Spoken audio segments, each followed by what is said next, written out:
안녕하세요. 경기도 일산에서 네일샵을 운영하면서 살고 있는 42세 여성입니다.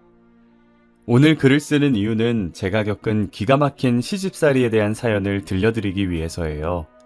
결혼을 한 여성이라면 누구나 시댁과 크고 작은 갈등을 경험하기 마련이라고 생각합니다. 그런데 제 경우는 기혼 여성들이 흔히 말하는 고부 갈등과는 차원이 다른 문제를 겪었어요. 돈 없고 가난한 집에서 태어났다는 이유만으로 저는 서러운 일을 참 많이 당했습니다. 없는 사람들끼리 모여 사는 뒷골목만 전전하면서 살았던 탓에 어렸을 때는 사람들이 전부 저희 집처럼 산다고 생각해서 가난한 걸 당연하게 여겼습니다. 하지만 사춘기가 지나고 철이 들면서 돈이 없으면 얼마나 무시당하고 사람 취급을 못 받는지 알게 되었습니다. 일용직 노동을 하는 아버지의 수입은 일정치 않아서 엄마가 식당 일을 하면서 생활비를 벌어오셨죠. 저도 그런 집안 사정을 잘 알고 있어 힘들어하고 있을 때였어요. 학교를 마치면 독서실로 가서 밤늦게까지 공부를 하곤 했죠. 제 방이 따로 없어서 공부하기 힘들어하니까 없는 형편이었지만 엄마께서 독서실을 끊어주셨어요.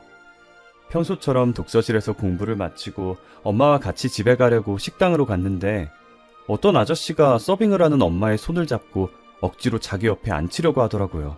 내일 모레 50인 여자 얼굴이 왜 이렇게 고운 거야? 조금만 꾸미면 처녀라고 해도 믿겠어. 자, 앉아서 술 좀 따라봐. 사장님, 도대체 왜 이러시는 거예요? 제가 지금 바빠서 앉아있을 수가 없어요. 어허, 아무리 바빠도 단골 손님은 챙겨야지. 엄마가 싫다고 해도 환갑을 넘긴 것 같은 아저씨는 막무가내였어요. 끝까지 엄마의 손을 잡고 놔주지 않더라고요. 식당 여주인도 보고만 있는 게 손님 시중을 들어주라고 눈치를 보내는 것 같았어요. 엄마가 하는 수 없이 술을 따라주었는데 아저씨는 노골적으로 엄마를 바라봤습니다.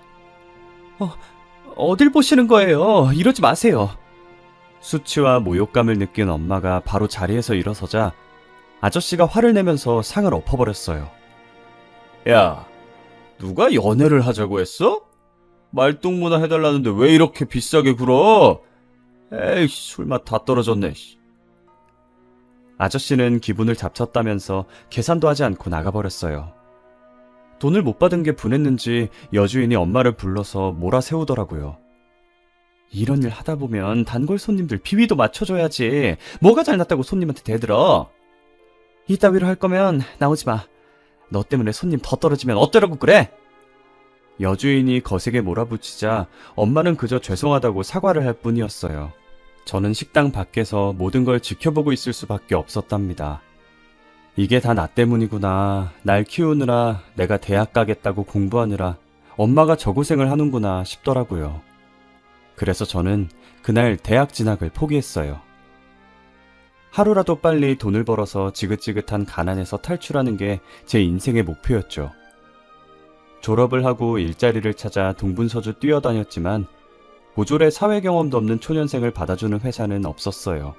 다행히 그때 제 사정을 딱하게 여긴 담임 선생님께서 도움을 주셨죠. 고3 담임을 맡으셨을 때 제 집안 고민을 들어주면서 가끔씩 맛있는 것도 사주시고 응원해주신 분이라서 졸업 후 스승의 날에 찾아갔을 때였어요. 모교로 가서 선생님을 뵙자마자 제 취직 걱정을 해주시더라고요. 스승의 날이라고 와준 거야? 취직하느라 여유도 없을 텐데 무슨 시간을 다 내줬어. 안 그래도 취직하기가 힘들어서 포기하려고요. 일단 알바 먼저 해보려고 알아보고 있어요. 아, 그러니 요즘 경기가 안 좋아서 좋은 일자리 찾는 게 쉽지가 않더라. 제가 시무룩하게 고개만 끄덕이고 있으니까 선생님께서 잠시 생각하시더니 제 일자리를 알아봐 주시겠다고 하더라고요. 내 지인의 지인이 사업을 하고 있는데 사무일을 맡아줄 격리가 필요하다고 하더라. 내가 한번 알아봐 줄게. 정말요? 말이라도 감사해요. 저를 생각하는 선생님의 배려는 고마웠지만 크게 기대하지 않았어요. 그런데 며칠 후에 선생님께서 그 회사로 가서 사장을 만나보라고 하시더라고요. 기쁜 마음으로 사장님을 보러 갔는데 생각보다 면접 자리가 편안하더라고요. 사장님께서 저를 보더니 예쁘다, 야무질 것 같다, 귀엽다는 칭찬을 해주셨어요. 무섭고 딱딱한 분위기일 것 같아서 전날에 잠도 잘 못 잤는데 괜히 긴장했다는 생각이 들었어요. 정수미, 네가 수미구나. 앞으로 같이 일할 사람이니 말 놔도 되겠지? 네, 그럼요. 저를 본 사장은 대뜸 말을 놓겠다고 한 게 좀 그랬지만 어른이니 그러려니 했어요. 사장님께서는 선생님을 통해서 저에 대해서 모두 들었다고 하시더라고요. 봐서 알겠지만 작은 무역회사야. 일은 크게 힘들지 않을 거야. 문제가 생기면 나하고 상의하면 돼. 내일부터 나와. 네? 이렇게 바로요? 왜? 다른 직장 구했어? 아니요, 그건 아닌데. 그럼 내일부터 출근하면 되겠네. 사무실 주소는 문자로 보내줄게. 지금 생각해도 참 이상한 게 몇 마디 물어보지도 않고 출근을 하라고 했거든요. 그런데 저는 첫 직장이라 세상 물정 모르고 시작을 했던 것 같아요. 다음 날부터 사장님이 알려주신 주소로 출근했는데요.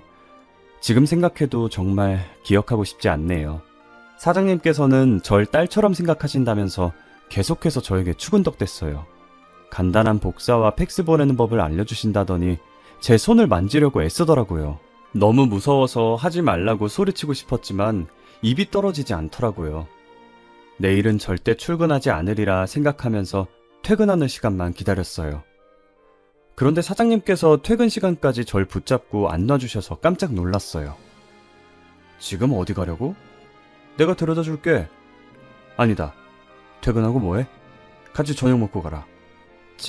집에 가야 해요. 이거 놔주세요. 내가 뭘 했다고 그래. 손만 살짝 스쳤구먼. 피하기만 하고. 내가 그렇게 더러워? 아니요. 그게 아니라. 울긴 왜 울어? 내가 뭘 했다고. 나는 딸같이 챙겨주려고 그랬던 거야. 어디 가서 나 때문에 울었다고 하기만 해봐. 제가 눈물을 흘리니까 사장님도 선생님이 생각나는지 절 놔주시더라고요. 면접 때부터 이상하다고 생각했었는데 출근을 한 게 참 바보 같았죠. 지금은 안 그러지만 그때는 너무 어렸고 세상 물정 몰랐어요.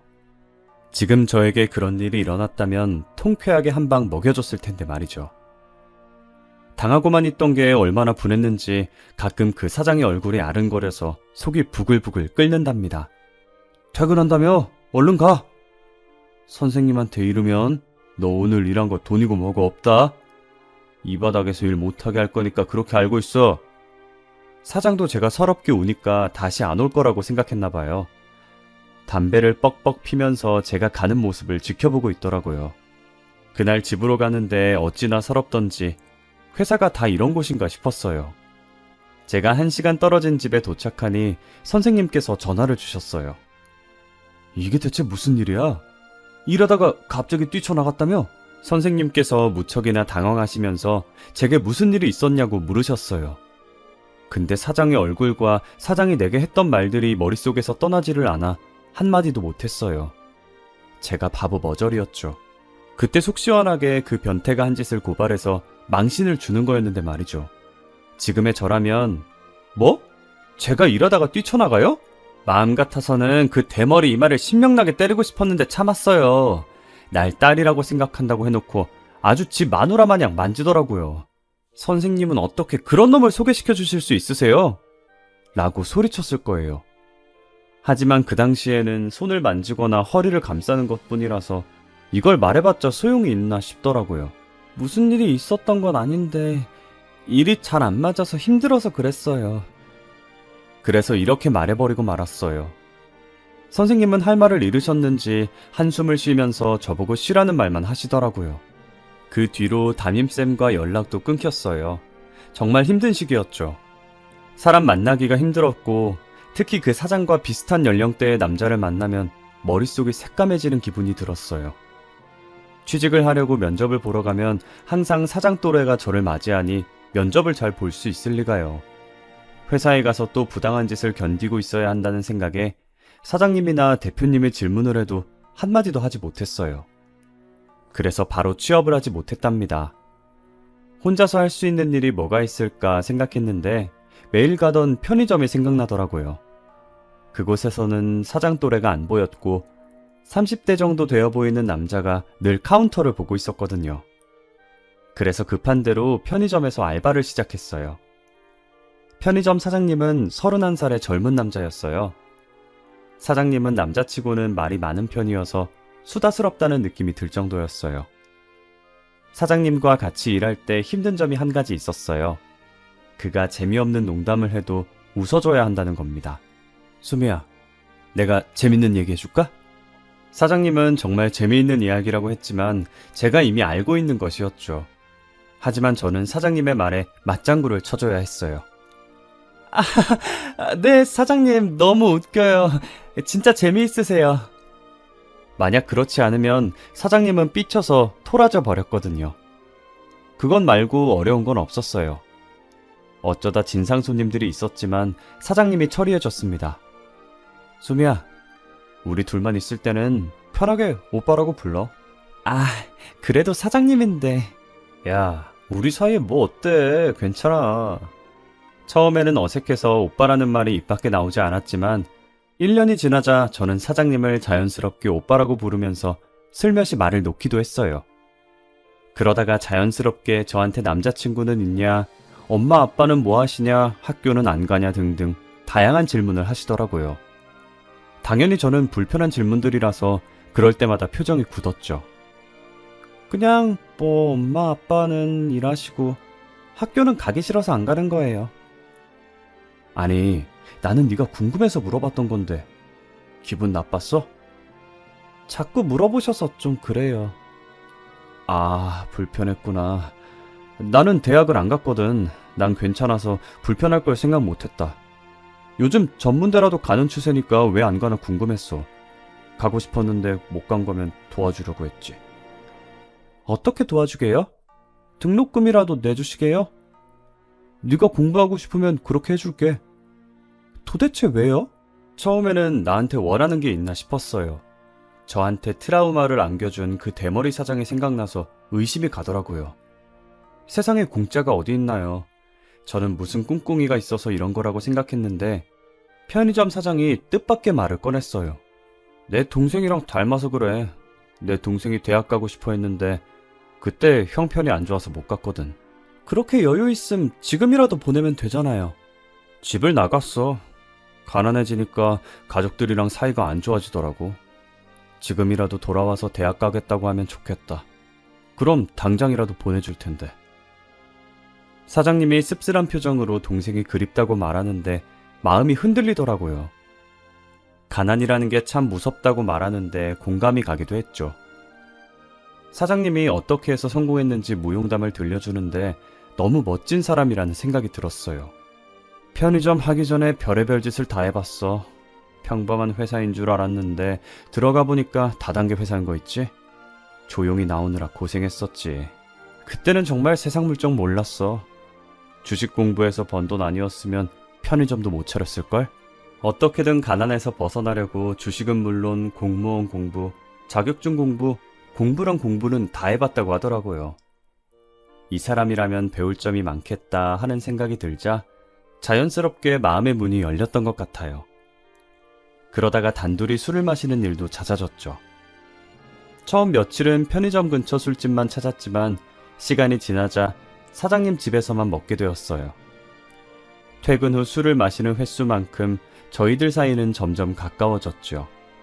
그때부터 저는 사장님에게 반말을 할 수 있게 된 것 같아요. 제가 너무 방심해서일까요? 결국 넘지 말아야 할 선을 넘고 말았죠. 술김에 딱 한 번 잤는데 한 달 뒤에 전 임신을 했다는 사실을 알게 되었어요. 그래도 전 오빠를 믿었어요. 설마 애를 지워라, 어떻게 해봐라, 책임 전가하지는 않겠지 싶었습니다. 그런데 생각과는 다르게 애를 가졌다는 말을 꺼내자 오빠의 얼굴이 심각해지더라고요. 애가 생길 거라는 생각은 전혀 못했는데. 뭐라고? 지금 그 반응은 뭐야? 아니, 왜 화를 내? 책임지면 될 거 아니야. 그런데 왜 그렇게 말을 해? 어차피 책임질 거 좀 좋게 말해줄 수 없어? 내가 뭘 했다고 그래? 한숨 쉰 게 그렇게 잘못했어? 정말 할 말이 없어지더군요. 울며 겨자 먹기로 책임지겠다고 하는 것 같았지만 어쩔 수 없었어요. 지울 용기도 없었고 지우고 싶지도 않았어요. 오빠 집안이 돈이 많은 알부자라는 걸 알고 있어서 내심 애만 키우면서 돈 걱정 안 해도 되겠구나 싶었거든요. 하지만 좋다고만 생각했던 장점이 결혼을 해보니 가장 큰 문제라는 생각이 들더라고요. 시댁에 돈이 많은 게 무슨 문제가 되냐고 생각하시겠지만 반대로 제 친정에 돈이 너무 없어서 문제였어요. 처음에는 그런 생각을 못했는데 시어머니를 만난 다음에 돈이 없으면 결혼도 쉽지 않다는 걸 깨닫게 되었습니다. 저희 집안의 가난이 얼마나 컸는지 시어머니께서 제가 고졸에 혼전 임신을 했다는 것조차 신경 쓰지 않으셨어요. 오직 돈 문제를 걸고 넘어지시더라고요. 네, 내가 우리 아들한테 들은 게 있는데 아버지는 노가다하고 엄마는 식당에서 서빙을 하고 있다고? 네, 어머님, 맞아요. 집도 없이 월세방에서 지내고 있는 것도? 네, 맞아요. 제가 기가 죽어서 기어가는 목소리로 말하니까 시어머니는 기가 막힌 표정을 지으셨어요. 그런데 편의점 알바를 하고 있어? 나이도 젊은 게 어디 취직도 안 하고? 하고 싶은데 사정이 있어서. 사정은 무슨 사정? 집안이 그 꼴이면 제대로 된 직장을 갈 생각을 해야지. 편의점 알바로 하루 벌어서 하루 먹고 살 생각하면서 어떻게 딸을 시집 보낼 생각을 하니? 너도 그렇고 네 부모는 염치라고는 없는 거니? 시어머니는 첫 대면인데도 대놓고 모욕적인 말을 퍼부으셨어요. 그런데 또 맞는 말이라 할 말이 없더라고요. 그래놓고 우리 아들을 꼬셔? 임신도 네가 하고 싶어서 한 거지? 우리 아들이 돈 있어 보이니까? 그런 거 아니에요. 긴 말 할 거 없어. 난 이 결혼 반대야. 없어도 이렇게 없는 집안하고 사돈 맺었다가는 우리 집안까지 거덜나고 말 거야. 엄마, 그게 무슨 소리야? 요즘 세상에 돈으로 결혼하는 사람이 어딨어? 그리고 애를 가졌는데 그냥 두면 어쩌라고. 이 녀석이 뭘 잘했다고 큰 소리야. 애 때문에 저런 거지 발사개 같은 것한테 발목 잡혀서 평생을 살겠다는 거니? 시어머니는 단호하게 나오니까 잠자코 보고만 있던 아주버님까지 나오시더라고요. 엄마, 엎질러진 물이야. 진호가 성급했던 건 맞지만 재수 씨를 미혼모로 만들 수는 없잖아. 그러면서 이 동네에서 나고 자랐는데 소문이라도 나면 어쩌냐고 귓속말을 하는 거 있죠. 아주버님이 편의점도 이제 자리 잡아서 장사가 잘 되고 있다고 다 들리게 속닥거리시더라고요. 이보다 좋은 부지도 없다면서 지금 하고 있는 식당도 옮기면 우리가 손해라고 쑥덕거리는데 일부러 들으라고 하는 말인지 속이 상해서 고개만 숙이고 있었습니다. 그러니까 시어머니께서 탐탁지 않은 얼굴로 저를 부르시더라고요. 나는 며느리가 집안에서 놀고 먹는 꼴은 못 본다. 결혼하면 내 식당에 나와서 일하거라. 식당이요? 그래, 우리 집안이 잘 사는 건 알고 있고 내가 땡땡 식당 운영하고 있는 거는 모르고 있었나 보지? 시어머니가 비꼬는 말을 들으니 정신이 번쩍 뜨이더라고요. 땡땡 식당은 동네에서 맛집으로 유명한 큰 식당이었어요. 그 식당이라면 꽤 오랫동안 돈을 갈퀴로 모았을 텐데 제가 남편을 쳐다보고 있으니 어색하게 웃기만 하더군요. 제 예상이 맞았어요. 남편이 예전에 어려웠고 동생이 대학을 못 갔고 했던 것들이 다 거짓말이었던 거였어요. 제가 시댁을 나오면서 왜 거짓말했냐고 물어보니 남편이 오히려 뻔뻔하게 나오더라고요. 아니, 내가 언제 그런 말을 했어? 술 먹다가 헛소리한 걸 잘못 들은 거 아니야? 이런 작자한테 넘어가 임신을 하다니 그저 제 외모만 보고 한번 잤으면 해서 이런저런 말로 제 마음에 들려고 떠본 거였어요. 제가 대학 이야기나 돈 이야기, 집안 이야기를 할 때마다 퉁명스럽게 변하고 옷도 추레하게 입으니 이런 이야기를 하면 좋겠다 생각했던 거죠. 당신 거짓말하니까 좋아? 나랑 자려고 별수를 다 썼구나. 남편은 제가 비꼬는 말을 내뱉었는데도 끝까지 그런 말 한 적 없다고 하더군요. 제가 식당은 왜 말 안 했냐고 물어보니까 원래 그 식당은 시아버지 소유였는데 몇 년 전에 시아버지가 세상을 떠나면서 시어머니께 유산으로 물려주었다고 해요. 그래서 자기 거가 아니라 시어머니 거라고 하더라고요. 왜 이렇게 기분 나빠해? 오히려 좋아해야 하는 거 아니야? 이 동네 사람들 외식하면 무조건 땡땡 식당으로 오는 거 너도 알고 있잖아. 알고 있어서 할 말이 없었어요. 남편은 기억이 나지 않는다고 우기지 식당에서 나오는 수입도 엄청나지. 제가 여기서 무슨 말을 하겠어요. 저와 제 아이가 버려질 뻔했지만 이 맛집 때문에 우여곡절 끝에 결혼을 하게 되었으니까요. 다행이라고 생각하려고 노력했죠. 하지만 그때부터 가시밭길 같은 저의 시집살이가 시작되었어요. 시어머니는 임산부인 제 사정은 조금도 생각해주지 않고 식당 일을 시켰습니다. 옛날에는 애를 낳기 바로 전날까지 밭에서 일을 했다. 애가 졌다고 핑계대면서 게으름 피울 생각은 안 하는 게 좋을 거다. 저는 시어머니의 감시를 받으면서 식재료들을 옮기거나 다듬어야 했죠. 청소와 서빙까지 잠시도 쉬지 못하고 몇 사람 몫의 일을 해야 했어요. 어찌나 저를 부려먹던지 식당 직원들도 저를 애처로운 눈빛으로 바라볼 정도였습니다. 제가 눈물을 흘리면서 양파를 깠다, 대파를 다듬었다, 정신없이 일을 하고 있으니 얼굴에 흐른 눈물과 땀까지 대신 닦아주셨습니다. 아휴, 애가 진 며느리한테 너무하는 거 아니야? 저러다 애 떨어지면 어쩔 거야. 이제 익숙해져서 괜찮아요. 저는 재료 손질하고 갈 테니까 얼른 먼저 퇴근해 보세요. 에휴, 이걸 다 언제 하려고 퇴근하래. 같이 하자. 이런 식으로 제가 할 일을 도와주신 적이 많이 있었습니다. 시어머니는 카운터에 앉아서 탱자탱자 놀면서 말만 많다, 성질이 더럽다, 텃세가 심하다, 뒤에서 험담을 하는데 속이 시원할 때가 많이 있었습니다. 하지만 그것도 잠시, 식당 일하는 아주머니들보다 시어머니를 더 많이 보니 제 속은 썩어 문드러질 것 같았어요. 야, 이리 와봐. 진호가 편의점 알바를 뽑겠다는데 내일부터는 편의점에도 나가라. 괜히 비싼 돈 들여서 사람을 쓸 필요 없잖아?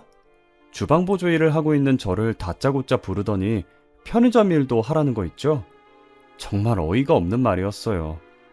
홀몸도 아닌 제게 식당 일을 마치고 밤에는 편의점에서 남편을 도와주라니요. 네? 어머니, 저 홀몸이 아니라서 힘들어요. 제가 그럴 수 없다 조심스럽게 이야기하니 남편도 옆에 서서 짜증을 내더라고요. 엄마 미쳤어? 지금도 힘들게 일하는데 편의점에 나와서 두탕을 뛰라는 거야? 그러다 유산이라도 하면 어쩌려고 그래? 넌 닥치고 가만히 있어. 자꾸 대들면 편의점 팔아버릴 거야. 내가 애야? 왜 자꾸 편의점으로 협박하는데? 뭐 협박? 그러니까 주식한다, 자격증 공부한다, 공무원 한다 나댈 때부터 잘했어야지. 집에서 노는 놈 편의점 줬더니 뻔뻔 실없네. 식당 잘 안 돼서 빚더미 나 앉았을 때를 생각해봐. 너 그때였으면 집도 없이 길바닥에서 잤어야 돼. 그 말을 듣는 순간 제가 바보 같더군요.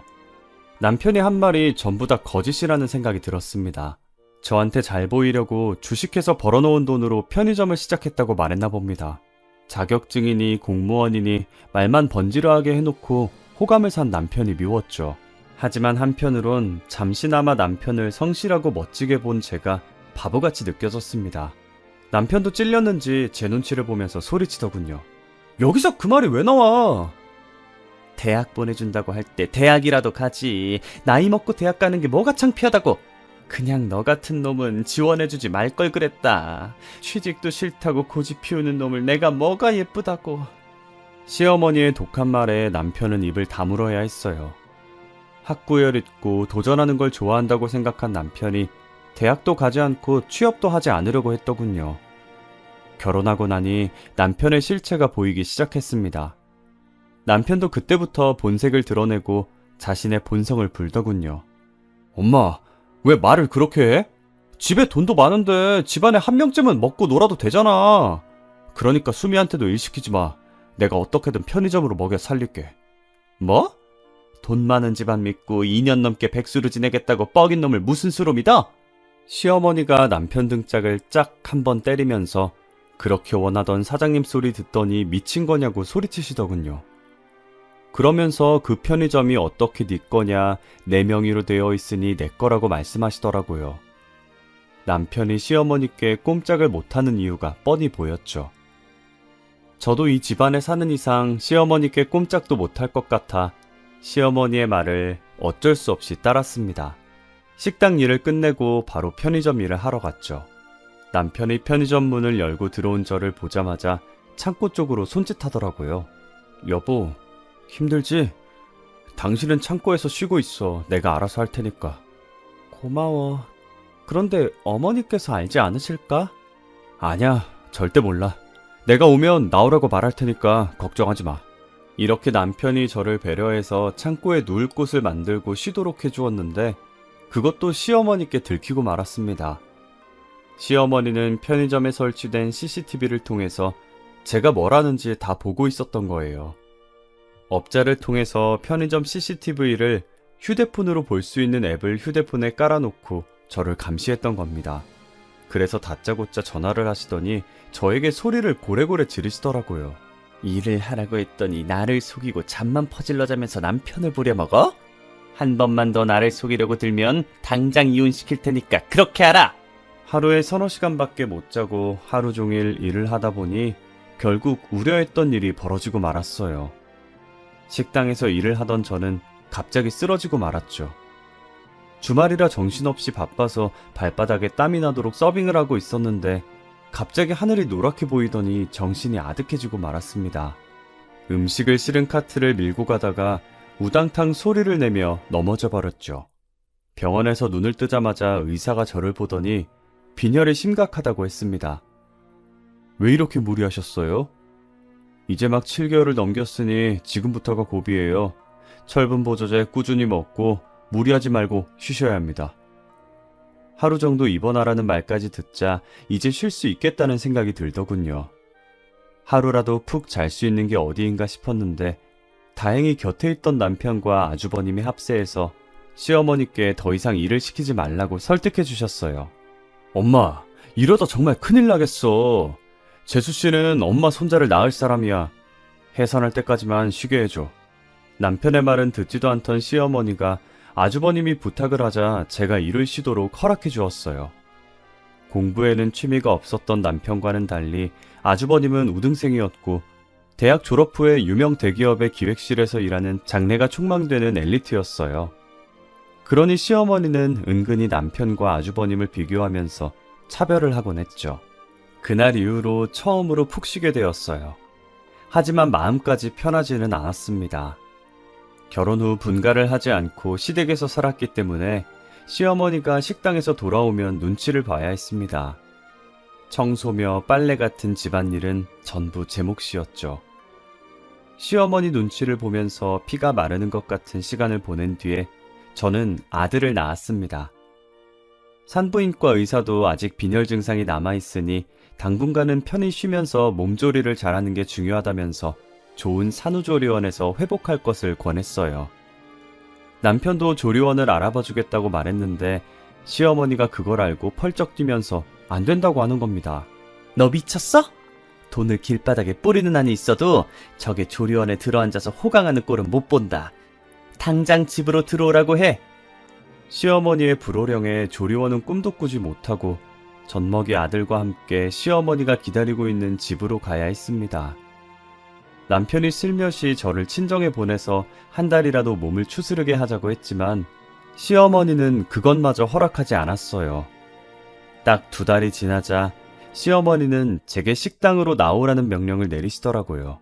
저는 그날부터 젖먹이 아들을 키우면서 식당 일을 해야 했죠. 그리고 2년 정도가 지났을 때였을까요? 집안에서 아주버님 결혼 이야기가 슬슬 나오고 있었어요. 너는 진호처럼 말도 안 되는 여자를 만나면 안 된다. 좋은 혼처를 찾아줄 테니까 나한테 맡겨. 시어머니는 아주버님의 혼처를 직접 물색했고 전문 중매쟁이를 통해서 좋은 집안의 여성을 소개받았습니다. 시어머니가 고른 동서의 집안은 만만치 않았어요. 사업가 집안으로 재력이 탄탄했고 동서는 해외 유학파 출신의 교양과 세련미가 넘치는 커리어 우먼이었어요. 아주버님도 동서의 외모와 조건이 마음에 들었고 둘은 교제를 한 지 몇 달 만에 바로 결혼에 꼴이 나게 되었어요. 그런데 그 불똥은 저한테 튀었습니다. 시어머니는 모든 면에서 저와는 정반대의 좋은 조건을 가진 동서와 비교하면서 심한 모욕감을 주었어요. 너도 나한테 맡겼으면 네 형수처럼 좋은 여자 만났을 거 아니냐? 아휴, 내 팔자야.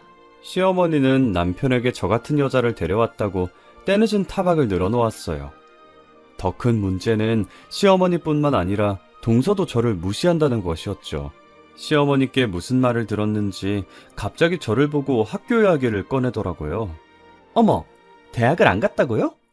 대학 안 가고 취직부터 한 거예요? 취직은 무슨, 편의점 알바한 게 전부란다. 그럼 왜 대학을 안 갔대? 올케는 참 욕심이 없나 봐요. 동서는 첫 대면부터 저의 학력을 들먹이면서 무시했고 자기가 미국에서 유학을 했던 경험을 늘어놓으면서 제 귀를 죽이려고 들었어요.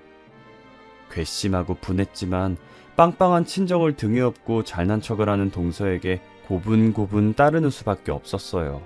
손이 동서였고 나이도 저보다 많아서 시어머니 말고 상전이 하나 더 생긴 꼴이었죠. 시어머니의 태도는 더 가관이었어요. 저를 볼 때는 얼음처럼 차가운 표정을 짓다가도 동서를 보면 입이 귀에 걸려서 활짝 웃으면서 아양을 떨더라고요. 둘이 죽이 맞아서 히히덕거리는 꼴을 보면 정말 비참했지만 가난이 죄라서 모욕과 수치를 참아야만 했습니다. 동서는 결혼 후에 당연히 분가를 해서 살았지만 자주 시댁에 들렀어요.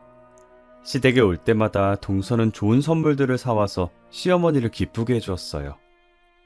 아니, 이건 말로만 듣던 한정판 땡땡 가방 아니냐? 세상에, 돈 주고도 못 산다는 걸 어떻게 구했니? 국내에서는 당연히 못 사죠. 파리에 있는 친구한테 부탁해서 어렵게 구했어요. 마음에 드세요? 마음에 들다마다지. 고맙구나. 며느리라고 하나 더 있는 건 지금껏 시애미한테 선물이라고는 할 줄 모르는데 내 생각해주는 사람은 너밖에 없구나. 둘은 만나기만 하면 저를 무시하게 바빴어요. 동서가 임신을 하게 되자 시어머니의 차별은 극에 달했습니다. 이제부터 절대 무리하지 말고 푹 쉬면서 몸조리하거라. 애 낳고 나면 호텔 같은 조리원을 예약해놨으니까 거기서 지내면 될 거야. 어머님, 정말 감사해요. 첫째는 어머니가 원하시는 아들 낳았으면 좋겠네요. 아니다. 요즘 세상에 딸이면 어떠냐? 넌 아무 걱정하지 말고 건강하게 애를 낳을 생각만 해. 아무리 제가 내세울 것 없다고 해도 며느리인데 대우하는 게 이렇게 다를 수가 있는지 기가 막히고 억울하기만 했어요. 동서는 출산을 했는데 아쉽게도 딸이었어요. 하지만 시어머니는 그저 좋아라 하면서 웃기만 하셨죠. 제가 아들을 낳았어도 쳐다보지도 않던 것하고는 딴판이었어요. 오히려 저보고 동서 뒷바라지를 하라는 명령을 하더라고요. 너 내일부터 큰애 조리원에 가서 뒷바라지 해준 다음에 식당으로 오거라. 오후에 늦게 나와도 되니까 큰애 잘 보살피도록 해. 시어머니는 저를 동서의 전속 몸종으로 임명해버렸어요. 선심 쓰는 것처럼 오후 늦게 식당에 나오라고 했지만 식당 저녁 장사는 4시 넘어서 준비를 시작하니 제게는 마찬가지였어요. 시어머니 명령이니 저는 별 수 없이 동서의 산후수발을 들기 위해 조리원으로 갔습니다. 그곳은 조리원이라기보다는 특급 호텔같이 최고급 시설들이 갖춰져 있었어요. 야, 물 좀 줘. 그리고 애 젖병 좀 물려줘. 평소에도 저를 함부로 대했지만 출산 후에 약간의 우울증 증상이 생긴 동서는 저를 더 거칠게 대했어요. 손가락 하나 까딱하지 않고 자기 애를 돌보는 일까지 제게 맡기더라고요. 어쩌다 제가 애를 울리기라도 하면 벼락같이 호통을 쳤어요. 야! 애를 왜 울려? 바보 같은 게 꼴값을 떨고 있네. 정말 성질대로 하면 뺨을 후려갈기고 싶었지만 그랬다가는 제 인생이 박살나게 되니 초인적인 힘으로 동서의 구박을 견뎌냈어요. 그러다 우연히 동서에게 내연남이 있다는 충격적인 사실을 알게 되었어요. 조리원에 도착해서 동서가 혼자 쓰는 방으로 들어가려고 하는데 동서가 누군가와 통화를 하고 있었어요. 자기야, 잘 지내? 너무 보고 싶어. 내일 조리원으로 한번 올래? 뭐? 괜찮아? 여기 들락거리는 년은 내일 오지 말라고 할게. 그래, 남편은 편의점 본다고 정신없어. 시모가 진짜 구두쇠라서 돈이 많아도 사람을 안 쓰려고 하더라고. 아, 시댁에서는 당연히 내가 다른 남자에 나온 거 모르고 있지. 그걸 알고 있으면 그 노인네가 가만뒀겠어? 처음에는 아주버님과 통화를 하는 줄 알았는데 마지막 말에 저는 얼어붙고 말았어요. 동서가 다른 남자애를 낳았다니. 제가 충격에 빠져 있다가 몇 분 뒤에 방 안으로 들어가니 동서가 자기 친구들이 올 거니까 내일은 오지 말라고 하더라고요. 그래서 결심했습니다. 그날 적당한 기회를 보다가 동서가 샤워를 하는 틈을 타서 그녀의 휴대폰을 살펴보기로요. 비밀번호가 걸려 있었지만 그 전에 얼핏 봤는데 단순한 패턴이라서 쉽게 기억할 수 있었어요. 패턴을 열어 톡과 문자 등을 빠르게 훑어보았는데 내연남과 주고받은 낯뜨거운 말들이 가득 있었습니다. 정말 충격적이었던 건 내연남이 그녀에게 보낸 사진들이었어요. 내연남은 동서와 은밀한 관계를 가질 때 그 모습을 사진으로 찍었고 그걸 동서에게 보냈던 겁니다. 정말이지 소름 끼치는 변태들 같았어요. 저는 떨리는 손으로 동서가 샤워실에서 나오기 전에 모든 증거들을 제 휴대폰으로 전송해 놨습니다. 그리고 다음날 식당으로 갔죠. 조리원에 있을 시간인데 여기는 왜 왔어? 시어머니는 저를 보자마자 핀잔을 주시더라고요. 저는 어머님이 뭐라 하든 간에 휴대폰을 열어서 동서와 내연남이 저지른 낯뜨거운 사진들을 보여주었습니다. 사진을 본 시어머니는 입이 딱 벌어졌고 충격을 받아서 아무 말도 못하더라고요. 제가 조리원에 갔다가 동서가 이야기하는 걸 들었는데 다른 남자애를 가졌다고 하더라고요. 애라고? 우리 며느리가 다른 남자애를? 시어머니가 믿을 수 없다는 표정으로 절 보고 있길래 당장 조리원으로 가보자고 했습니다.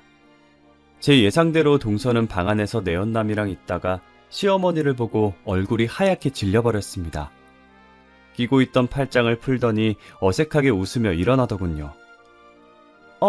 어머니 갑자기 무슨 일로... 너 다른 남자애를 뵀어? 그런데 우리 아들 애인 것처럼 군 거야? 어머니 그게 무슨 말이에요? 갑자기 와서 이런 말 하시니까 당황스러워요. 동서가 제 눈치를 보고 있더라고요. 하긴 들키더라도 저한테 들킬 가능성이 높았으니 저를 의심하는 거겠죠. 그래서 제가 쐐기를 박아버렸습니다. 동서, 제가 다 들었어요. 다른 남자애를 가졌다면서요? 동서가 낳은 애가 저 남자애예요? 옳게! 그게 무슨 소리예요? 이상한 소리 하지 마세요! 동서가 당황스러워하면서 얼굴이 새빨개지더라고요. 그래서 제가 그 모습을 비웃으면서 소리쳤습니다. 제가 이상한 것 같으면 친자검사 해봐요. 친자검사라뇨? 자기야 아니라고 말 좀 해봐. 동서가 안절부절 못하다가 결국 자기 입으로 실토하고 말았어요. 얼떨결에 내연남을 두고 자기라고 부르고는 아차 싶었는지 입을 막더군요. 그 소리를 듣고 열이 받은 시어머니가 동서의 머리채를 잡아챘어요. 뭐? 자기야? 이런 못된 것 같으니 감히 네가 바람을 피우고 다른 놈애를 낳아? 이런 쳐 죽여도 시원치 않은 것! 시어머니가 동서 머리채를 뽑다 못해 얼굴도 쥐어뜯을 것 같아서 친자검사부터 해보자며 붙잡아서 말렸어요. 그 길로 얼른 어머님을 데리고 나와서 조리원 카페에 앉아 차 한 잔을 사드렸죠. 동서가 저를 씹은 만큼 동서에 대한 분노를 내뱉으시더라고요. 저는 그렇게 속 시원하지는 않았지만 앞으로 같이 지낼 시댁 분위기를 생각해 열심히 맞장구 쳤답니다. 덕분에 어머님은 좀 진정이 되신 것 같았어요. 출장 끝나는 대로 친자검사부터 해보라고 해야지. 내가 내 두 눈으로 봐야지 믿을 수가 있을 것 같다. 시어머니께서는 아주버님의 출장이 끝나자마자 동서의 불륜을 알렸어요. 그 길로 바로 친자검사를 한 결과 유전자 불일치로 나왔죠. 결국 동서는 엄청난 위자료를 물고 이혼당해야만 했습니다. 동서를 쫓아낸 다음에 시어머니는 그야말로 몸져 누웠어요. 엘리트 아들이 이혼남이 되었다는 사실에 믿었던 며느리에게 배신당했다는 생각에 큰 충격을 받은 것 같았어요. 며칠을 알아 누워있는 걸 제가 간호하고 있으니 어머님께서 갑자기 미안하다는 말을 꺼내시더라고요. 그래도 너밖에 없다. 너같이 묵묵히 내 말 들어주는 건 너밖에 없어. 갑자기 왜 이러시는 거예요? 갑자기라니 네가 고마워서 이러는 건데. 저한테 사과하고 고맙다고 하고 어머님 그런 분 아니시잖아요. 내가 뭘 했다고 그러니? 쥐뿔도 없는 애 데려다가 식당일 가르쳐줘, 편의점일 가르쳐줘, 먹여주고 재워주고 다 했구먼. 시모가 온 힘을 다해 잠긴 목소리로 소리치는데 눈앞이 아득해지더군요. 제가 왜 이런 사람을 간호하고 있었는지 제 자신이 한심하게 느껴졌어요. 가난하고 처량한 현실 앞에서 굽실거리는 게 익숙해졌는지 자연스럽게 못살게 구는 시모 수발을 들고 있는 꼴이란. 저도 모르게 이혼 이야기가 불쑥 튀어나오더라고요. 어머니, 저 이혼할래요.